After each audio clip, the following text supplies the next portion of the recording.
다시요. 시작. 바울이 회당에 들어가 석 달 동안 담대히 하나님 나라에 관하여 강론하며 권면하되 어떤 사람들은 마음이 굳어 순종하지 않고 무리 앞에서 이 도를 비방하기를 바울이 그들을 떠나 제자들을 따로 세우고 두라노 소원에서 날마다 강론하리라. 2해 동안 이같이 하니 아시아에 사는 자는 유대인이나 헬라인이나 다 주의 말씀을 듣더라. 아멘. 아멘. 우리는 계속해서 사도 바울의 전도 여행길을 우리가 추적해 봅니다. 드디어 이제 오늘 19장에 와가지고는 사도 바울이 3차 전도 여행의 장에 오르게 되어지는데, 안디옥에서 불과 한 달 남짓 쉼의 시간을 가지고 여독이 채 풀리기도 전에 그는 다시 전도 여행길을 올라서게 되어지는 것입니다. 3차 전도 여행의 코스는 2차 여행 코스와 비슷한 여정으로 시작되어집니다. 아니, 같은 여정을 시작합니다. 바울의 2차 전도 여행의 가장 핵심적인 선교 전략지역은 고린도였다라고 한다면, 바울의 3차 전도 여행지의 핵심 여행지는 에베소가 되어질 것입니다. 에베소 도시입니다. 그런 에베소에서 약 3년의 시간을 보내면서 이 도시에 복음화하는데 전력 투구하게 되었습니다. 그래서 사도행전 19장 바울의 몇 차 전도? 3차 전도 여행이다.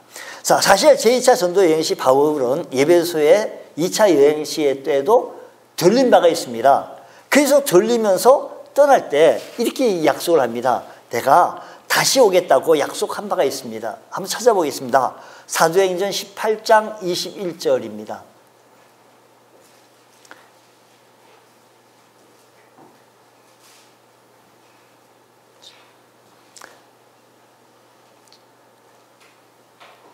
자, 작별하여 이르되 만일 하나님의 뜻이면 너희에게 돌아오리라 하고 배를 타고 에베소를 떠나 가이사랴에 상륙하고 올라가 교회 안부를 물은 후 안디옥으로 내려갔다라는 것입니다.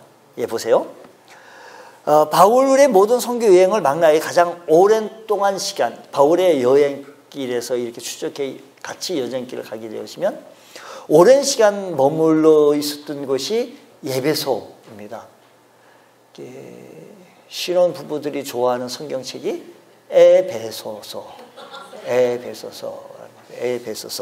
자, 우리 지방의 목사님 가운데 그 며느리가 6년 동안 애가 없었어요. 그래서 늘 에베소서 읽으시라고 그렇게 했는데, 얼마 전에 한 달 됐대요. 이제 어저께 만났는데, 금요일에 만났을 때 쌍둥이를 하나님께 주셨다. 6년 동안 없던 가정에 쌍둥이를 주셨다고. 이란성 쌍둥이 주셨다고. 그렇게 얘기하고 사진도 보여주고 자랑하더라고요. 자, 바울이 에베소에서 3년 동안 오래 머물렀다라는 겁니다. 당시 로마 소아시아의 최대의 도시로 동양과 서양을 연결하는 신로마로 불렀는데, 무려 2만 5천 명을 수용하는 대극장, 체육관 시설, 음악당, 이런 거대한 쇼핑 상가가 있었다는 것을 보면 그 당시 여성들은 에베소에 한번 가보고 싶은 것이 소원이었다는 겁니다. 근데요, 이 2만 5천 명을 수용하는 대극장이 있었다라고 하는데, 여러분들이 요즘 우리들 잠실 운동장에 몇 명 들어가는지 모르겠지만 아주 많이 들어가잖아요. 근데 그 당시엔 30만 인구, 무려 도시 인구가 한때 30만 달하는 곳이었다라고 하는 곳에 2만 5천 명이 운집할 수 있는 극장이 있었다라고 한다면 좀 큰 극장이다라는 것을 좀 알아줬으면 좋겠습니다. 자, 그래서 그 당시 여성들은 그곳에 한번 가고 싶고, 그곳에는요, 에베소에 둘러서 보석과 화장품과 여러 장신구들을 구입할 수 있었다라는 것입니다. 그러니까 석주 120개가 동원된 세계 7대 불가사의 하나인 아테네 신전, 지금 매년 5월이 되어지면 세계 호사가들이 불러 모으는 아테네 여신 축제가 벌어지고 있다라고 합니다.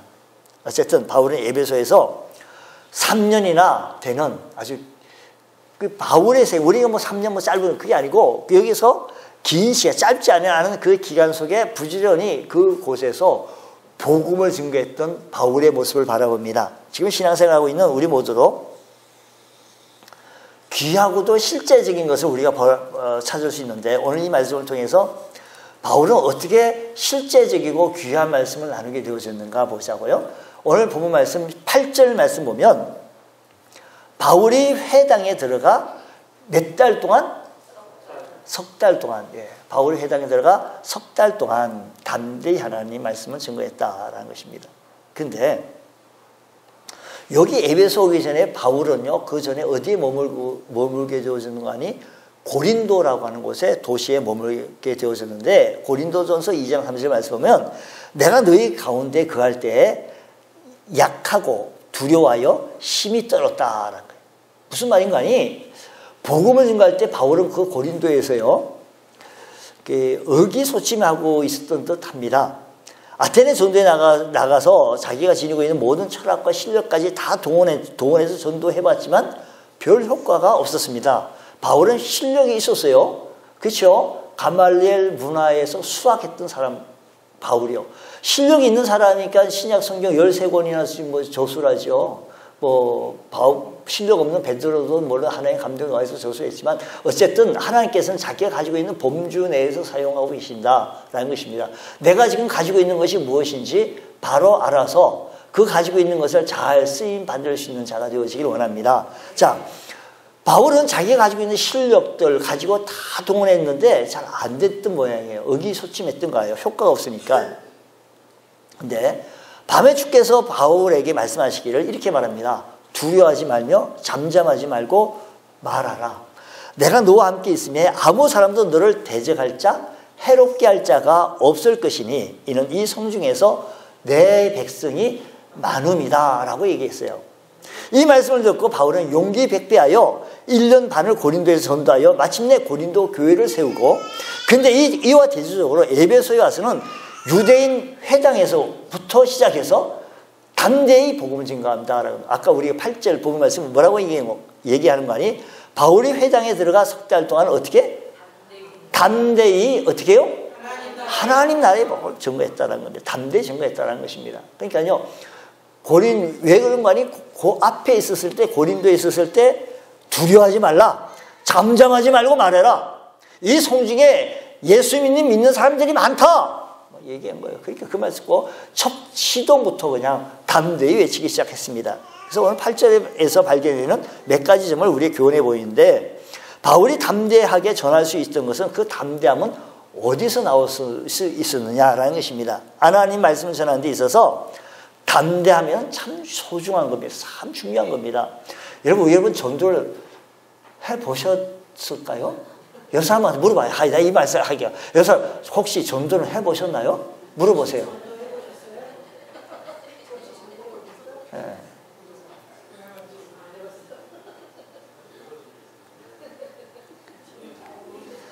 뭐라고 답하는지 좀 들어보셔요. 근데요, 전도를 안 해보신 분은 이 얘기가 좀 이해가 좀 안 될 것 같아서 그래요. 전도를 해 나가는데 담대함이 없으면 전도지 한 장 전해주기에 참 떨리는 거예요. 안 되는 거예요. 안 되는 거. 전도지 한 장 못 주는 거지. 입이 안 떨어지는 겁니다. 이 필요할 때 우리 담대함, 용기가 필요하다는 것입니다. 이 근방에 사시는 분이신데 우리 교회 복음 증거하고 우리 교회로 안내를 한 거예요. 인도를 한 거예요. 근데 교회를 나오기로 했는데 오늘 몇 주 전부터 그랬는데 지금 안 나오고 있는 거예요. 지금 잡혀 있는지 근데 그분이 지금 조금 전에 예배 전에 와가지고도 또 가슴을 치면서 뜨거운 심정으로 있는 거예요. 담대함. 그래서 그냥 가야 되는 사람인데 그 이후에 부모님도 계시고 또 누군가 염주 먹고 차 끌고 왔는데 보니까 불교 신자다 이거예요. 분명히 저들도 마귀 세계 알게 세력인데 진짜 예수 믿을 사람인데 안타까워 가슴을 치고 하면서 지금 잠깐 갔어요. 지금 예배 전에. 담대.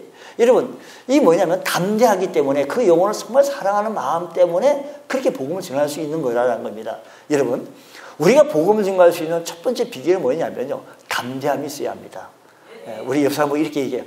담대하십시오. 주께서 당신과 함께 하십니다.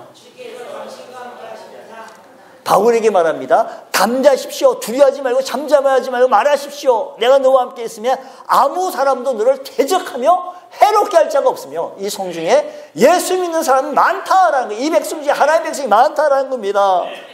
오늘 우리를 지지하는 사람들이 참 많습니다. 그러므로 하나님 앞에 우리 담대하실 수 있는 우리 모두가 되어지기 원합니다. 여러분, 삿대 밑에서 호랑이 잡는다고요. 집안에서도 그냥 이게 아니라 우리 외부에 나가서도요, 예수의 사람이라고 증거해 나갈 수 있는 비밀 크리스찬이 되지 마시고요, 담대히 전할 수 있는 그런 귀한 은혜가 있길 원합니다. 자, 이 바울은요, 고린도에서 살펴 이렇게 했던 것을 경험 삼아서 나오는데, 그는 고린도전서 2장 2절에서 이렇게 말씀합니다.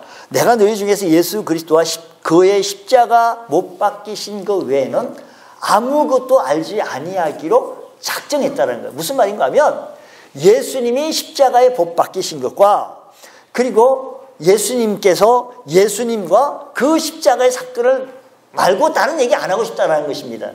왜 그랬을까? 그런 말합니다. 고린도전서 2장 5절 말씀 보면 이렇게 얘기해요. 5절에 너희 믿음이 사람의 지혜로 있지 않냐고 다만 하나님의 능력이 있게 하려 함이라 하고 있습니다. 여러분, 십자가의 능력, 왜 그렇습니까? 십자가 앞에서는 과거의 모든 죄를 어떤 죄를 지었든 간에 다 용서함을 받습니다. 뿐만 아니라 십자가의 사건을 통해서 미래도 보장받는다는 것입니다. 어떻게 십자가의 능력이 내 삶 속에 나타날 수가 있는가 하면 다 같이 성령 충만이다. 우리가 성령 충만해서 믿어져야 한다는 것입니다. 제자들이 그랬고요, 하나님의 사람들이 다 그랬습니다. 예수가 체포되어 모두가 다 도망갈 때 자기는 절대 그렇지 않겠다라고 큰 소리 쳤던 베드로 역시 닭이 울기 전에 예수님을 3번씩이나 모른다고 부인했고, 그것도 힘도 없는 대제사장 집의 어린 여자 종 앞에서, 세상 말로는 의리도 없는 형편없는 사람이었습니다. 이 사람이 언제 배웠는가니, 언제 담대해졌는가니, 마가다락방에서 성령 충만함을 체험한 후 부활하신 예수님을 만나고 주님 만난 다음에 뜨거움을 체험한 후에 그는 성령 충만하여 담대해질 수 있었다라는 것입니다. 사랑하는 성도 여러분, 오늘 여러분 주의 말씀 앞에 담대해질 수 있는 그런 귀한 은혜가 있기를 원합니다. 우리가 담대함으로 복음을 증거할 수 있는 귀한 은혜가 있기를 주의 이름으로 축원합니다. 바울은 하나님 나라에 강론했다. 권면했다라는 것이죠. 바울이 전한 것은 하나님 나라였습니다. 예수님께서도 회개하라 천국이 가까웠느니라 라고 하셨습니다. 여러분, 천국, 하나님 나라가 가까워졌다라고 말하는 것은 이것은 선포입니다. 선포. 예수님은 처음 말씀하신 이 하나님 나라는 분명히 선포였습니다. 선포란 듣는 사람이 듣거나 말거나 전하는 것이 선포입니다. 전도는 먼저 선포적인 의미가 있는데 예수 믿으십시오 라고 선포하는 겁니다. 선포. 1차적인 선포해야 합니다. 그들이 듣든지 아니 듣든지 여호와의 말씀이 이러하시다라고, 하나님 말씀이 이러하다고 외칠 수 있는 여러분 되시기 바랍니다. 듣든지 아니 믿든지 아니 믿든지 간에 책임은 선포할 책임이 나에게 있다는 것입니다. 듣고 아니 듣고는 내 책임이 아니라 바로 듣는 사람의 책임이라는 것입니다. 이것이 선포적인 것입니다. 자, 전하기만 하고 믿거나 말거나 상관없다라는 내팽개칠 수가 없습니다. 그래서 바울은 그 다음의 단계로 강론했다라고 말합니다. 강론에 대해서 말씀드린다고 하는 강의했다라는 것입니다. 차근차근하게 설명했다는 것입니다. 예수님에 대해서, 하나님 나라에 대해서 선포하는 것을 끝나지 아니하고 이해하기 쉽게 뜻을 풀어서 차근차근하게 설명하고 강론했다. 여러분, 강론했다, 권면하다. 여러분, 설득이라는 것은 어떤 것입니까? 감동을 받아 받아들이도록 하는 것이 설득입니다. 바울이 에베소에서 전도하는 선포와 강론의 권면이 함께 이루어졌다는 것이에요. 여러분, 우리가요, 하나님의 말씀을 선포하고 그리고 이 말씀이 알아듣게 쉽게 차근차근하게 설명하는 것, 감동될 수 있도록 설명하는 것이 오늘 우리들이 가지고 있는 무기가 있어야 한다는 것입니다. 여러분, 무기가 있자라는 것입니다. 할렐루야. 옆 사람한테 물어보세요. 무기가 있으십니까? 예, 내가 예수 믿어보니까 이렇더라. 내가 예수님 만났더니 이렇더라. 라고 얘기할 수 아는 주의 성도 되시기 바랍니다. 내가 주님 만났더니 이렇게 좋습니다. 라고 하는 얘기하는 것. 다른 얘기 많이 해도요. 예수 얘기 왜 그렇게 많이 안 하는지요. 예수 얘기 좀 하자는 것입니다. 자, 9절 말씀 보겠습니다. 어떤 사람들은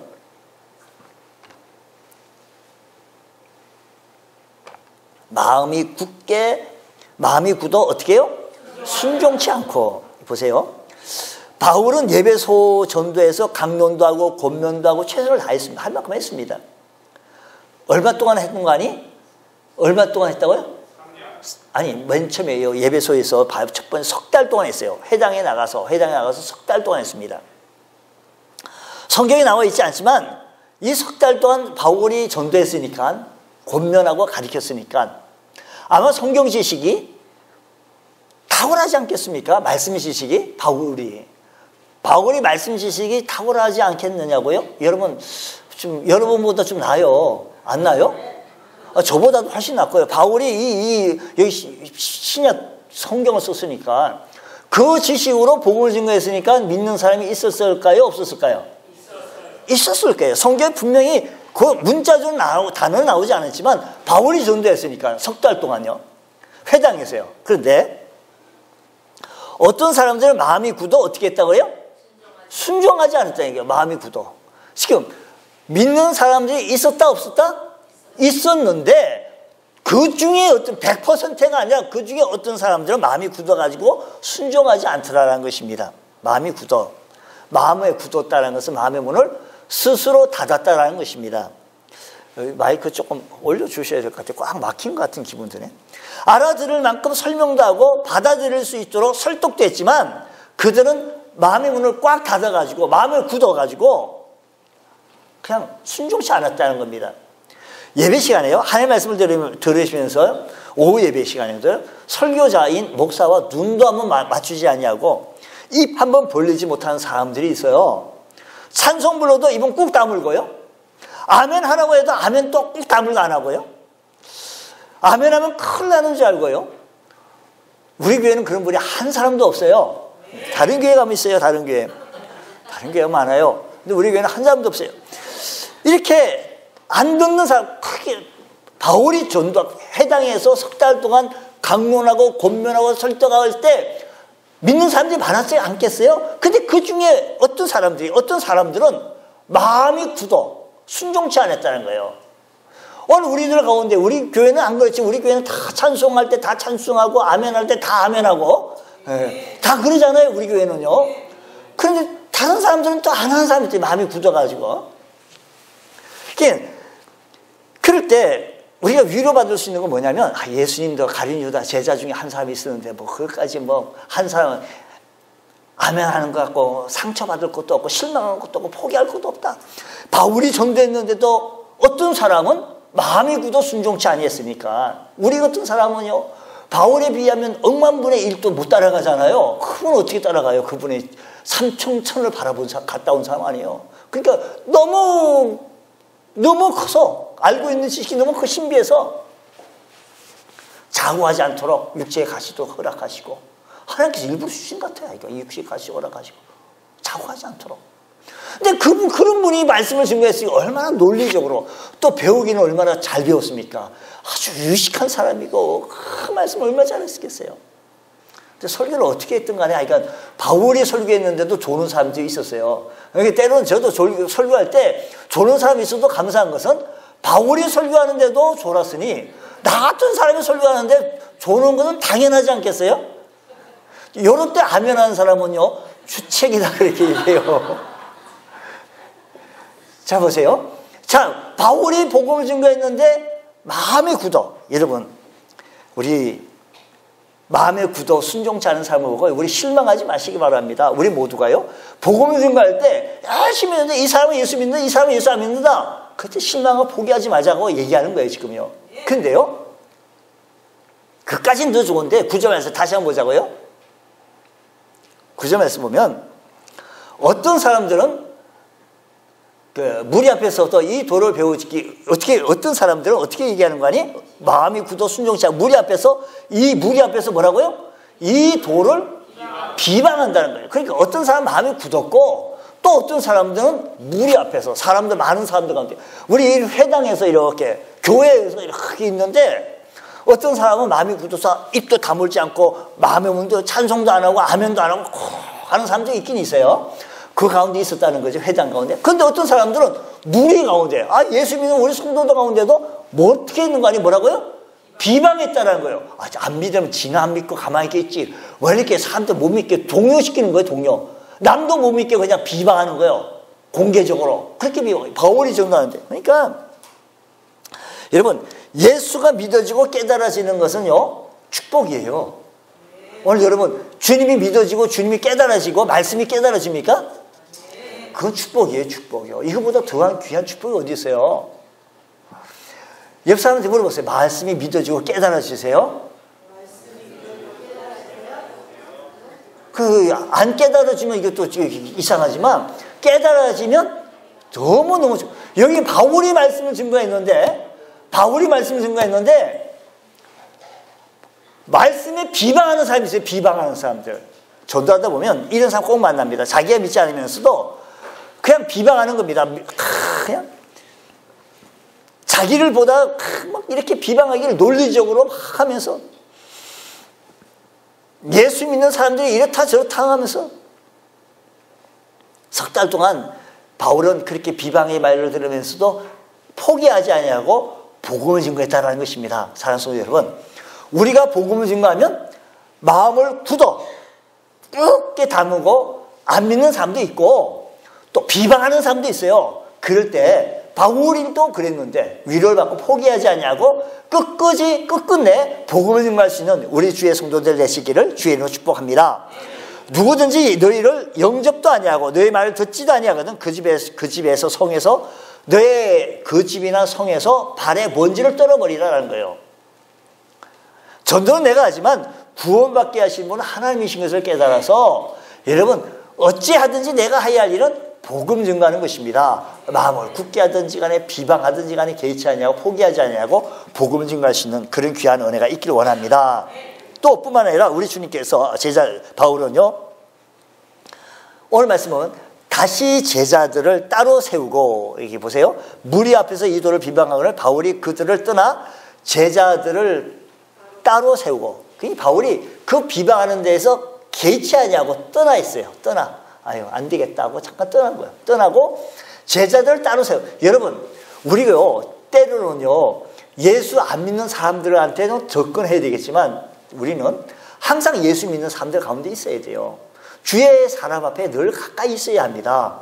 그래서 그게 영향을 받고 그게 은혜를 받고 믿음 생활을 해나가야 한다는 것입니다. 사랑하는 여러분 제자들을 따로 세웠다. 오늘 여러분들 우리 가운데 따로 세워서 늘 훈련받고 하나님을 묵상하고 하나님을 깨닫고 주의 사랑을 깨닫고 주님을 찬양하고 영광 돌릴 수 있는 믿음의 권속이 되어지기를 원합니다. 할렐루야.